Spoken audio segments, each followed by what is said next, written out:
Hi, I'm Dr. Amy French, and I'm at Delta College today recording the Women Who Dared walking tour. This tour started over a decade ago when Dr. Laura Dull, who's also of the history department here at Delta College, was in a fast food establishment, and she saw a cardboard cutout, and she thought it'd be an interesting way to showcase some of the women who had dared to step out of the cultural confines of society and make history. As you know, many times women are left out of the conventional history textbooks. They don't fit into the narrative. They're often not the ones who are in the forefront of trucking off to war, and so therefore we leave them out of the stories, and they tend to get left behind even though they're half the population.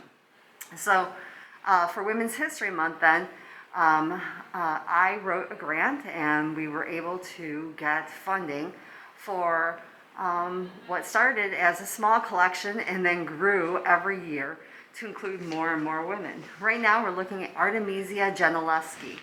Artemisia was a Baroque painter in Italy.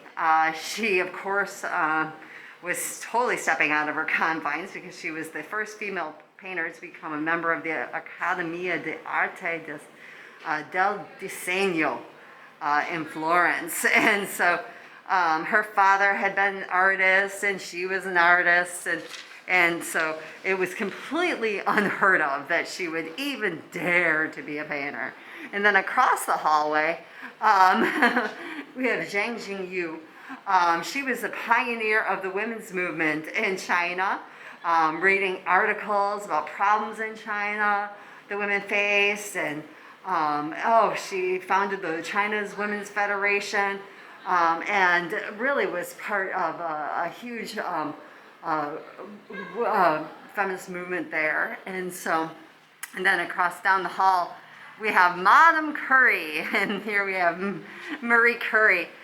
She was a Polish chemist, and she is famous for her work with radium. She's not only the first woman to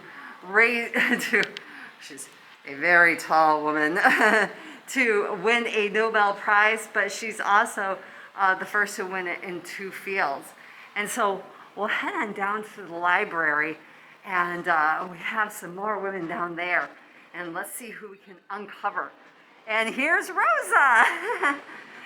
Rosa Parks is most probably known for the activism on the bus where they launched the Montgomery bus boycott in 1955. However, she had decades of activism before that and spent the rest of her life also fighting for civil rights for African Americans and for women. And then we have Nawal el Saadawi, a renowned Egyptian feminist. We have Claudette Colvin. She was this young girl. She was only 15 when she too refused to give up her seat on a bus and fought against segregation in Montgomery, Alabama. We have Benzir Bhutto. She was the first woman in the Islamic country to serve as prime minister. Over here we have Jackie Cochran. Jackie Cochran was one of the nation's leading female aviators, and she was the leader of the Women's Air Service pilots in World War II, and they were known as the WASPs, and so she's a phenomenal woman in American history. Coming over here, we have the first woman to serve in the U.S. to serve in the cabinet, the first woman to serve in the U.S. cabinet, and this is Frances Perkins, and she served as the U.S. Secretary of Labor. And then over here, I see Jane Addams, and there she is. Jane's very tall. There we go, focusing on Jane. And Jane was the first woman to be awarded a Nobel Peace Prize, and she was given that in 1931. She was best known for her work in social work, pioneer in social work. She also worked, of course, in suffrage and many other areas. And there's Harriet Tubman. And Harriet was known as a conductor in the Underground Railroad, probably the most famous conductor ever in the Underground Railroad, helped over 300 slaves escape slavery. And over here we have Myra Brebel. Myra Bradwell pioneered the legal profession for women. She had been known for her work editing. She was the editress for the Chicago Legal News. And when Illinois adopted the bar system, she applied for the Illinois bar, and she was denied because she was a woman. And so she took her case to the U.S. Supreme Court, where they too denied her. But after a long legal fight, she finally was able to practice law in Illinois.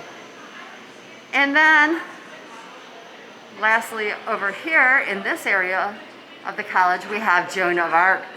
And Joan was a visionary who led the French army to victories that ended the 100 Years' War with England.